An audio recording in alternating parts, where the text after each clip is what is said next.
Hello class good morning class. आज की class में जो हम डिस्कस करने वाले हैं epithelial metaplasia. Okay, epithelial metaplasia देखेंगे। एपिथेलियल मेटाप्लेजिया क्या होता है? तो हमारी मेटाप्लेजिया क्या होता है पहले हम ये देख लें। तो मेटाप्लेजिया जो होता है ये एक रिवर्सिबल अडॉप्टेटिव चेंजेस होते हैं जिसमें एक मेच्योर एडल्ट सेल टाइप्स किसी दूसरी मेच्योर सेल टाइप से रिप्लेस हो जाते हैं। ठीक है, अगर जो हम सिंपली देखें मेटाप्लेजिया क्या होता है, एक नॉर्मल मेच्योर सेल टाइप्स दूसरे नॉर्मल मेच्योर सेल टाइप्स में चेंज हो जाता है।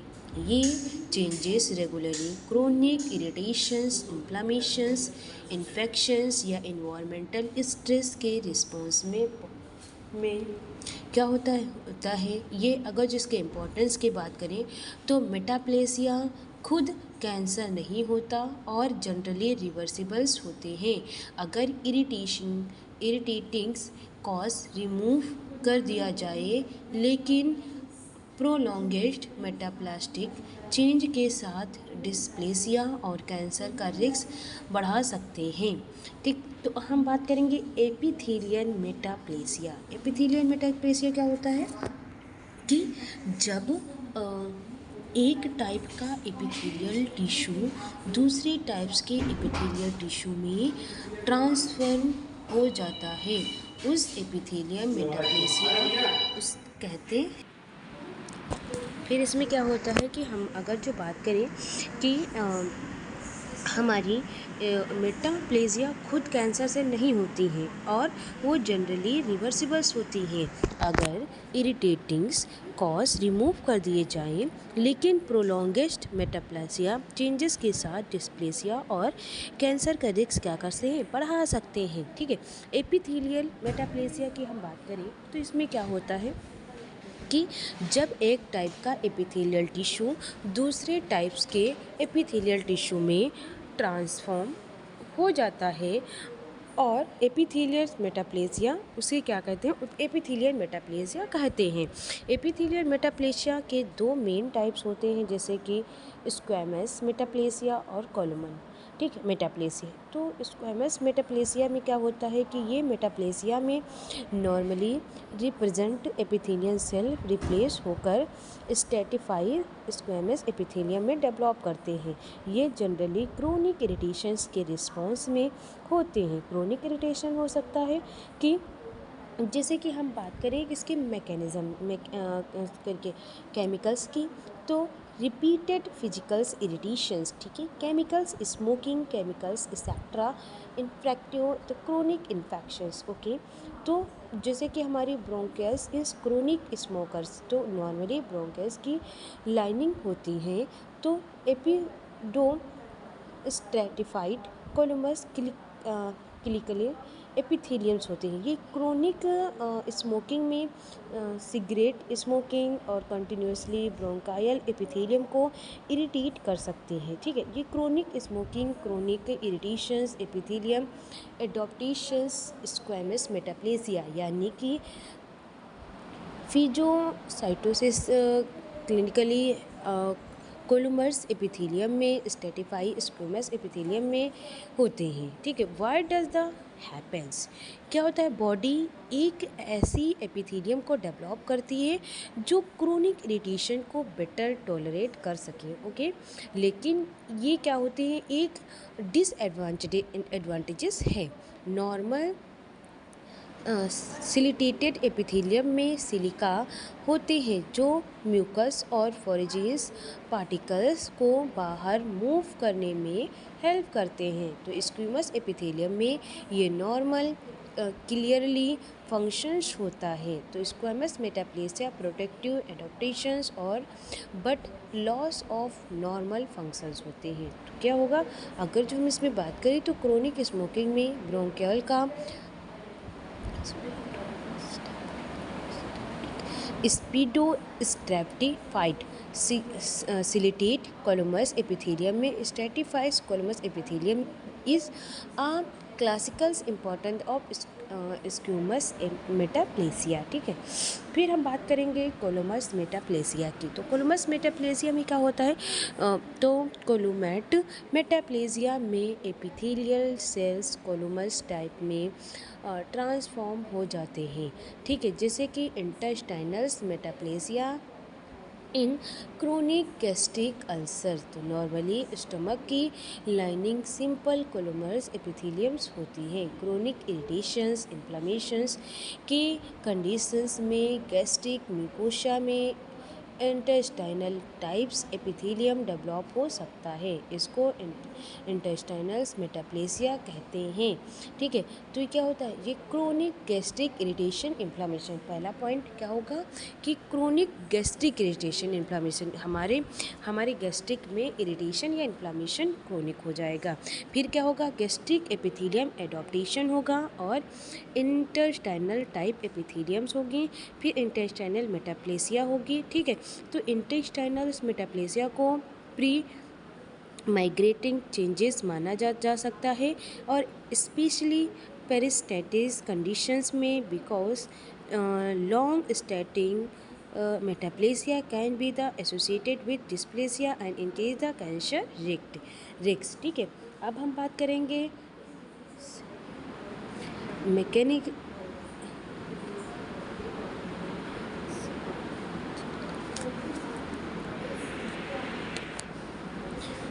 मेसेनकाइमल मेटाप्लेसिया।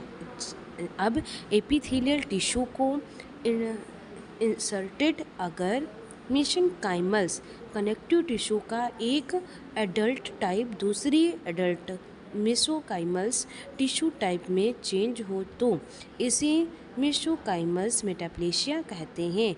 ये एपिथेलियल मेटाप्लेसिया के कंपैरिजन्स में लेस कॉमन होते हैं। ठीक है, ये क्या होते हैं? अगर जो हम सिंपल एक वर्ड में बात करें तो one adult mesenchymals tissue and others adult mesenchymals tissue होते हैं। ठीक है, फिर हम बात करेंगे तो इसमें क्या है? हमारे दो टाइप्स के होते हैं। पहला हमारा है ओसियस यानी कि बोन। तो ओसियस मेटाप्लेसिया में टिश्यू एक के अंदर बोन फॉर्मेशंस डेवलप हो जाता है, जैसे कि cartilage of larynx and bronchial in elderly peoples में ओसियस मेटाप्लेसिया हो सकता है। ठीक है, और कार्टिलेजिनस मेटाप्लेसिया में क्या होता है? ये कार्टिलेजिनस मतलब कार्टिलेज फॉर्मेशंस। तो हीलिंग के टाइम अगर फ्रैक्चर साइट पर अनड्यू मोबिलिटी यानी एक्सेसिव मूवमेंट हो तो कार्टिलेजियस मेटाप्लेसिया हो सकता है। Fractures healing plus excessive movement और cartilage formations. Normally fractures healing में proper bone function formations expected होती है, बट एक्सेसिव मूवमेंट इंटरस्टेबिलिटी के कंडीशंस में कार्टिलेज में develop as part of the healing responses. ठीक है, मेटाप्लेसिया क्या होता है? इसमें फिर हम बात करेंगे किसकी? डिस्प्लेसिया की। डिस्प्लेसिया में ये डिस्प्लेसिया को समझते हैं। इसमें डिस्प्लेसिया में alterations in the size shape and articular oriented of the cellular component of epitheliums, मतलब कि एपिथेलियम सेल का एबनॉर्मल ग्रोथ, एबनॉर्मल अपीयरेंस और एबनॉर्मल्स अरेंजमेंट, यानी हमारी जो सेल होती हैं सेल में एबनॉर्मलिटी हो सकती है और शेप में एबनॉर्मल हो सकते हैं, अरेंजमेंट पोलैरिटी और एबनॉर्मल हो सकती है और न्यूक्लियस में टाइपिकली चेंजेस आ सकते हैं। तो अगर जो इसके इम्पोर्टेंट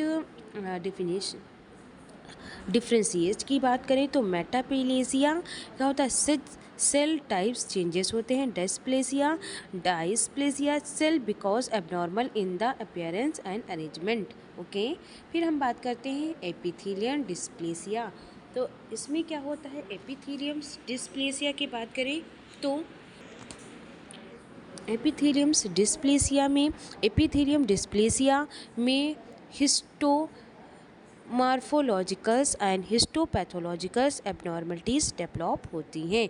इसमें सेल की माइक्रोस्कोपिक अपीयरेंस और एपिथेलियस अर्थ आर्टिकल्चर्स दोनों चेंजेस हो सकते हैं। अगर जो इसके इम्पोर्टेंस ऑफ हिस्टोलॉजिकल्स चेंजेस की बात करें, बुल बस और ट्रेड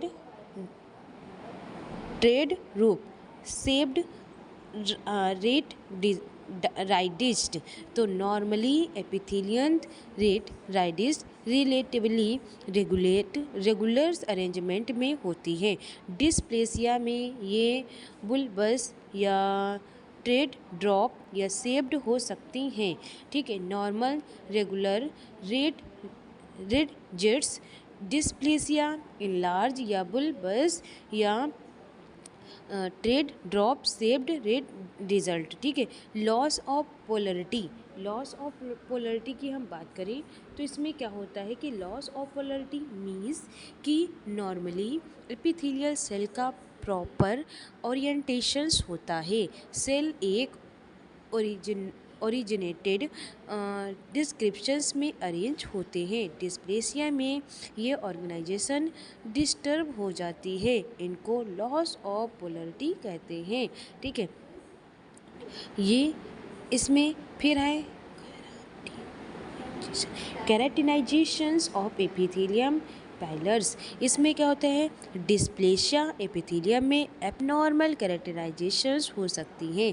सीवियर स्क्वेमस डिस्प्लेसिया में एपिथेलियल सेल के अंदर केराटिन्स पेयर्स भी डेवलप हो सकते हैं। लॉस ऑफ टाइप ऑफ एपिथेलियम्स चॉइसनेस, तो नॉर्मली एपिथेलियम सेल एक दूसरे के साथ प्रॉपरली अटैच एंड ओरिएंटेड होती हैं। तो normally cell to cell organisations चॉइसिंग्स डिस्टर्ब, इसमें एपिथेलियम आर्ची कल्चर्स एबनॉर्मलिटीज़ हो जाती हैं। ठीक है, फिर हम बात करेंगे grade of dysplasia.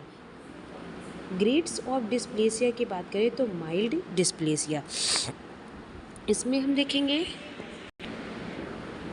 Grade of dysplasia. इसमें क्या होता है, इसका मतलब है मीनिंग एपिथेलियल सेल का एबनॉर्मल ग्रोथ, एबनॉर्मल साइज और शेप, एबनॉर्मल अरेंजमेंट। जब हम डिस्प्लेसिया को ग्रेड करते हैं, मेनली ये कहते हैं कि एपिथेलियम की कितनी थिकनेस एबनॉर्मल चेंजेस से अफेक्टेड होती है। सेल में साइटोलॉजिकल्स एट्रेपिया कितनी है, तो डिस्प्लेसिया में मेनली 3 ग्रेड होते हैं, माइल्ड डिस्प्लेसिया, मॉडरेट डिस्प्लेसिया और सीवियर डिस्प्लेसिया।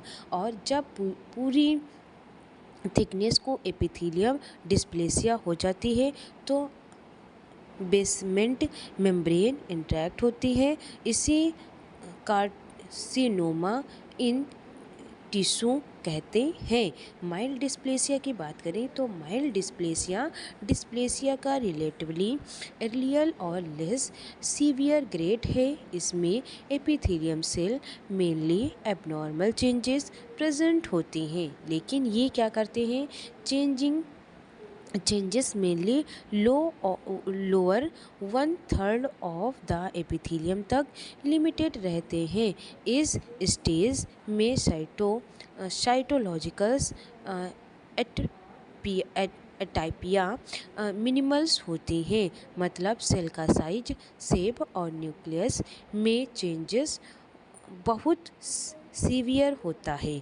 ठीक है, सिंपल वर्ल्ड में अगर जो हम बात करें तो क्या होता है, एपिथेलियम को 3 पार्ट में डिवाइड करते हैं, low, third, middle and upper third and mild and dysplasia में एबनॉर्मलिटी मेनली सिर्फ लोअर थर्ड में होती है। अपर पार्ट को आर्चिक्यूचर्स कल्चर्स कंपैरेटिवली नॉर्मल करता है।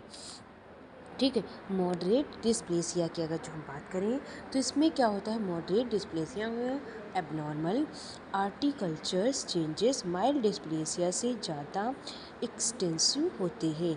चेंजेस माइल्ड, मिडिल, थर्ड और ऑफ द एपिथेलियम तक एक्सटेंडेड कर जाते हैं।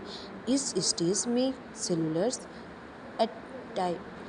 एटाइपिया भी माइल्ड डिस्प्लेसिया से मोर प्रोमेंटेड हो सकता है। इसका मतलब है कि एबनॉर्मलिटी सिर्फ बॉटम या पोर्टेंट तक लिमिटेड नहीं है, बल्कि लो प्लस मिडिल प्रोटीन तक सेपरेट हो चुकी है। अपर थर्ड कंपैरेटिवली लेस इफेक्टिव या रिलेटिवली प्रिसीव्ड हो जाती है। फिर हम बात करेंगे सीवियर डिस्प्लेसिया की। तो सीवियर डिस्प्लेसिया का मोर एडवांटेजेस ग्रेड है।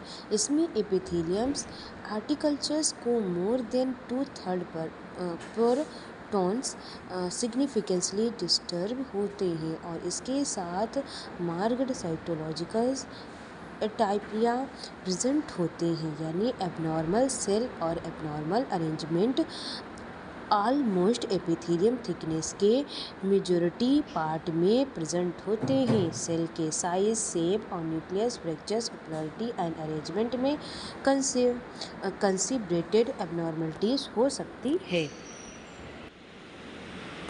फिर हम बात करते हैं कार्सिनोमा इन सीटू।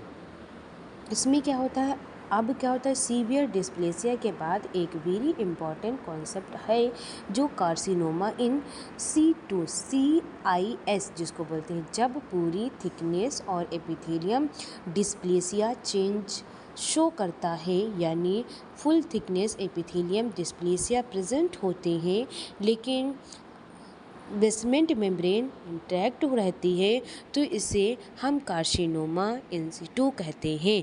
यानी एबनॉर्मलिटी माइग्रेशन सेल पूरी एपिथेलियल लेयर में प्रेजेंट होती हैं, but they have not crossed the basement membrane. Okay, फिर हम बात करेंगे इसमें किसकी, हाँ, नेक्रोसिस की। बात करें हम नेक्रोसिस का, तो नेक्रोसिस का सिंपल मीनिंग है लिविंग टिश्यू के सेल की एबनॉर्मल पैथोलॉजिकल डेथ। जब किसी टिश्यू के सेल को सीवियर इंजरी मिलती है और सेल सीवियर नहीं कर पाता तो उसकी डेथ हो जाती है। इस टाइप्स के सेल डेथ को नेक्रोसिस कहते हैं। नेक्रोसिस यूजुअली किसी एक्सटर्नल और हार्मफुल फैक्टर्स की वजह से होता है, जैसे infections, trauma, toxin, severe ischemia, blood supply की कमी या बर्न एक्सेट्रा। ठीक है, बात करेंगे नेक्रोसिस की, तो डेफिनेशंस किसके, तो necrosis is the premature and ungraduated death of the cells in living tissue due to the pathological injury such as ischemia, infection, toxin and trauma। यानी नेक्रोसिस में सेल टाइम से पहले और अनकंट्रोल मैनर में देख सकते हैं। इम्पॉर्टेंट बात करें, नेक्रोसिस फिजियोलॉजिकल प्रोसेस नहीं है, ये जो है जनरली पैथोलॉजिकल सेल डेथ है। कॉज ऑफ नेक्रोसिस की बात करें तो हम देखेंगे इसमें क्या कॉज हो सकते हैं कि lack of blood supply necrosis की कॉज की वजह से हो सकता है, जैसे कि लैक ऑफ ब्लड सप्लाई जिसको हम इस्कीमिया बोलते हैं। हमने ये फ्लो चार्ट बनाया हुआ है, ठीक है। क्या हुआ है कि लैक ऑफ ब्लड सप्लाई, तो इस्कीमिया अगर किसी टिश्यू में ब्लड सप्लाई कम या कम्प्लीटली स्टॉप हो जाती है तो सेल को ऑक्सीजन नहीं मिलती और न्यूट्रिशन भी नहीं मिलती है, जिसकी वजह से इस्कीमिया, हाइपरटेंशन या सेल इंजरी नेक्रोसिस हो सकता है। जैसे कि मायोकार्डियल इन्फेक्शन, ये हार्ट अटैक में हार्ट मसल्स का पार्ट ब्लड सप्लाई की कमी के कारण नेक्रोसिस डेवलप हो सकती है। अगर जो हम बात करें इसके इन्फेक्शंस की, तो बैक्टीरिया, वायरस या others infections against tissue damage कर सकते हैं। तो क्या होगा, पहले इन्फेक्शन होगा, हमारी सेल इंजरी होगी और नेक्रोसिस कॉज हो जाएगा। द सीवियर बैक्टीरियल इन्फेक्शंस में लोकल टिश्यू डिस्ट्रक्शंस हो सकते हैं। ट्रोमा में क्या होता है कि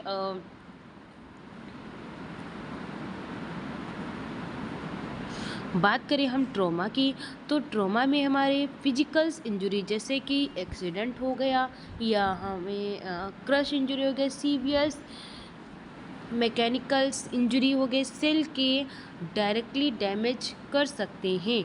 ठीक, टॉक्सिन्स, कुछ केमिकल्स और टॉक्सिन्स सेल के एंजाइम्स, मेम्ब्रेन या माइट्रोकांड्रिया को डैमेज कर सकते हैं। अगर जो हम इसके काम की बात करें, फंक्शन की बात करें, तो नेक्रोसिस में कुछ इम्पॉर्टेंट सेलुलर चेंजेस होते हैं, जैसे कि सेल इंजरी, हमारी सेल्स है वो कैसे इंजर्ड हो रही है। सबसे पहले इंजर्ड सेल में स्वेलिंग डेवलप हो सकती है और सेलुलर एनर्जी प्रोडक्शन डिस्टर्ब होने के कारण आयन जो पंप्स होते हैं प्रॉपरली वर्क नहीं करते हैं, सोडियम प्लस वाटर इंटर होते हैं और सेल इंजरी, इसमें नेक्रोसिस में सेलुलर स्वेलिंग के इम्पॉर्टेंट फीचर्स माने गए हैं।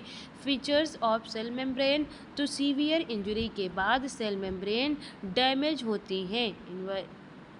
इन्वेंसली मेम्ब्रेन की इंटीग्रिटी कम्प्लीटली लॉस हो सकती है और सेल मेम्ब्रेन डैमेज और मेम्ब्रेन हमारी क्या हो जाएगी, रप्चर हो सकती है, यानी कि सेल अपनी कॉन्टैक्ट को प्रॉपरली कंटेन नहीं कर पाता है। ठीक है, फिर हम बात करेंगे लीकेज ऑफ सेल कंटेंट।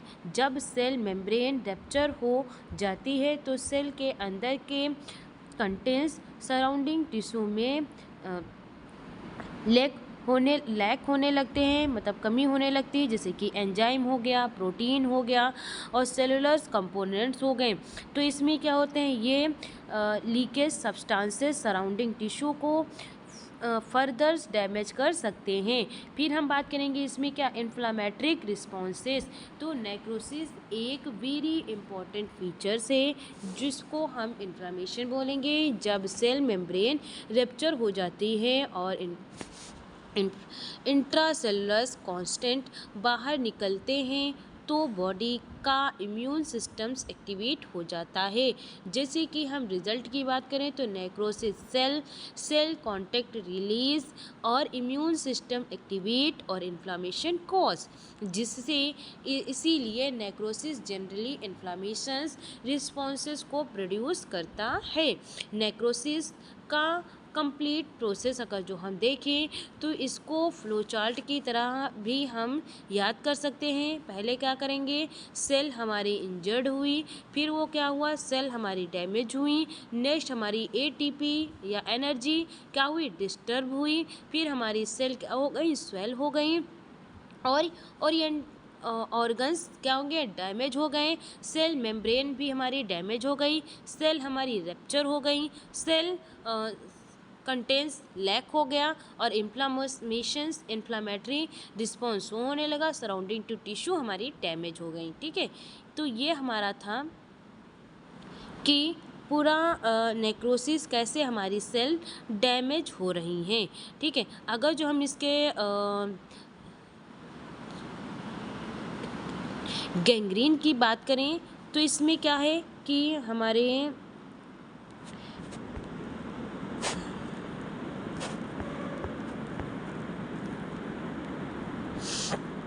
जब लार्ज एरिया और टिश्यू नेक्रोसिस ब्लड सप्लाई की सीवियर डिफिशियंसी की वजह से डेवलप करता है तो क्लिनिकली इससे गैंग्रीन कहा जाता है। गैंग्रीन कॉमनली हमारे लिम्फ में या फिंगर्स या टूज में जैसी एरिया में सीवियर ब्लड सप्लाई प्रॉब्लम के कॉन्टेक्ट में देखा जाता है। ठीक है, इसमें जो होता है जो नेक्रोसिस प्रीमेच्योर सेल डेथ और अनग्रेजुएट पाथवे। ठीक है, तो ये सारी चीज़ें इसमें मेंशन की गई हुई है और ये फ्लो चार्ट में भी, ठीक है। अब हम बात करेंगे कॉज ऑफ नेक्रोसिस, कैसे नेक्रोसिस कॉज होता है। तो कॉज ऑफ नेक्रोसिस, नेक्रोसिस तब होता है जब लिविंग टिश्यू के सेल को कितना सीवियर डैमेज हो या जाता है कि सेल सीवियर नहीं कर पाते हैं। इस डैमेज की मल्टीपल कॉजेस हो सकते हैं, जैसे ब्लड सप्लाई की कमी, इन्फेक्शन, फिजिकल इंजरी की कमी या हमारी टॉक्सिन और एबनॉर्मलिटी इम्यून रिएक्शंस की कमी। तो इसमें पहले क्या है, इस्कीमिया। इस्कीमिया मतलब कि लैक ऑफ ब्लड सप्लाई, ठीक है। तो इस्कीमिया का मतलब है किसी टिश्यू या ऑर्गन में ब्लड की सप्लाई कम हो जाना। ब्लड के थ्रू सेल को ऑक्सीजन और न्यूट्रिशन मिलता है। जब ब्लड सप्लाई रिड्यूस या कम्प्लीटली स्टॉप हो जाती है तो सेल को ऑक्सीजन नहीं मिल पाता है, जिसकी वजह से इस्कीमिया में सिंपल अगर जो हम एक वर्ड में देखें तो ऑक्सीजन डिफिशियंसी, ऑक्सीजन की कमी हो जाना, सीवियर सेल इंजरी हो जाना, जिसको नेक्रोसिस कॉज हो सकता है। जैसे कि हार्ट अटैक, मायोकार्डियल इन्फेक्शन। तो हार्ट मसल्स के एक पार्ट की ब्लड की सप्लाई लैक हो सकती है, कम हो जाती है और रिजल्टिंग में मायोकार्डियल सेल डेथ हो जाती हैं, ठीक है। फिर इन्फेक्शंस की बात करें तो इन्फेक्शन में क्या होता है, बैक्टीरियल और वायरल इन्फेक्शंस भी टिश्यू इंजरी और नेक्रोसिस कॉज कर सकते हैं। इन्फेक्शंस और ऑर्गेनिजम्स डायरेक्टली सेल को डैमेज कर सकती हैं और बॉडी का इन्फ्लामेटरी रिस्पॉन्सेस भी टिश्यू डैमेज का नेक्रोसिस कर सकता है, ठीक है। ठीक है, फिर हम बात करते हैं इसमें किसकी, गैंग्रीन में क्या होता है, ये severe tissue damage and necrosis often the associated with the compromised blood supply and sometimes infections. जैसे कि एब्सिस की बात करें तो ये क्या होता है, यूजुअली बैक्टीरियल इन्फेक्शंस के रिस्पॉन्स में पस फ्लूइड लोकलाइज कलेक्शंस होता है और सीवियर इन्फेक्शंस के एरिया में सराउंडिंग टिश्यू डिस्ट्रक्शंस नेक्रोसिस हो सकते हैं। फिर हम बात करेंगे फिजिकल इंजरी की। तो इसमें भी फिजिकल फैक्टर्स डायरेक्टली सेल और टिश्यू को डैमेज कर सकते हैं। अगर जिसके इम्पोर्टेंट फिजिकल कॉजेज इंक्लूड करें तो ट्रॉमा, बर्न या फिर रेडिएशन। ट्रॉमा की बात करें तो एक्सीडेंट, क्रैश इंजरी या सीवियर मैकेनिकल इंजरी में सेल फिजिकली डैमेज हो सकती हैं। बर्न की बात करें तो सीवियर डेड टिश्यू प्रोटीन को डैमेज या डीनेचर कर सकते हैं और सेल को डिस्ट्रॉय कर सकते हैं। फिर हम बात करेंगे रेडिएशन की। तो high dose radiation cellular components specially DNA को डैमेज कर सकते हैं और सीवियर इंजरी के थ्रू सेल डेथ कॉज कर सकते हैं। फिर हम बात करेंगे टॉक्सिस के क्या होता है, कुछ केमिकल्स, ड्रग और वेरिएंट सेल्स के लिए टॉक्सिन्स हो सकते हैं, जैसे कि सेल मेम्ब्रेन डैमेज कर सकती हैं, माइटोकॉन्ड्रियल को डैमेज कर सकती हैं, एंजाइम को इनहिबिट कर सकते हैं, सेल मेटाबॉलिज्म को डिस्टर्ब कर सकते हैं, ठीक है। हार्मोनल केमिकल्स या certain toxic drug expose overload या एनिमल्स वेनेस। फिर इम्यून रिएक्शंस की बात करें तो इम्यून कभी कभी हमारे एबनॉर्मल या एक्सेसिव इम्यून रिएक्शंस भी टिश्यू इंजरी और नेक्रोसिस कॉज कर सकते हैं, जैसे कि ऑटो इम्यून डिसीज़ में immune systems mistakenly body own tissue को टारगेट करता है। सम ऑटो इम्यून को और immune mediated tissue can produce the inflammation and tissue distractions. Symptom और नेक्रोसिस की बात करें तो इसमें जो सिम्टम्स देखते हैं जैसे कि पेन, तो नेक्रोसिस टिश्यू के अराउंड इन्फ्लामेशन और टिश्यू इंजरी की वजह से पेन हो सकता है। रेडनेस ऑफ स्किन, तो अगर नेक्रोसिस स्किन या सुपरफिशियल टिश्यू को अफेक्ट करती है तो सराउंडिंग एरिया में रेडनेस डेवलप हो सकती है। स्वेलिंग की बात करें तो नेक्रोसिस के एरिया में इन्फ्लामेशन डेवलप होने पर फ्लूइड एक्यूमुलेट हो जाता है, जिससे स्वेलिंग डेवलप हो सकती है। फिर हम बात करें कि इसके ब्लिस्टर्स की, तो ब्लिस्टर भी एक फ्लूइड फील्ड पैक्ड होता है जो स्किन की अपर लेयर के बीच या उनके अंदर डेवलप होती हैं। ठीक है, फ्लूइड कलेक्शंस की बात करें तो नेक्रोसिस और एसोसिएटेड इन्फ्लामेशंस की एरिया में फ्लूइड क्या होता है, एक्यूमुलेट हो जाता है। स्किन डिसकलरेशंस की बात करें तो नेक्रोसिस में अफेक्टेड स्किन का नॉर्मल कलर चेंज हो सकता है। ठीक है, सेंसेशंस चेंजिंग की बात करें तो इसमें क्या होता है, नेक्रोसिस अफेक्टेड एरिया में सेंसेशन चेंज हो सकते हैं। नंबर्स की बात करें तो नम्बनेस की बात करें तो नम्बनेस का मतलब किसी बॉडी पार्ट में सेंसेशन या फीलिंग का लॉस या रिडक्शन होना। ठीक है, अब हम बात करेंगे टाइप ऑफ नेक्रोसिस की, उसको क्लास हम नेक्स्ट क्लास में डिस्कस करेंगे। अभी हम क्लास को यहीं पे एंड कर रहे हैं। Thank you so much class.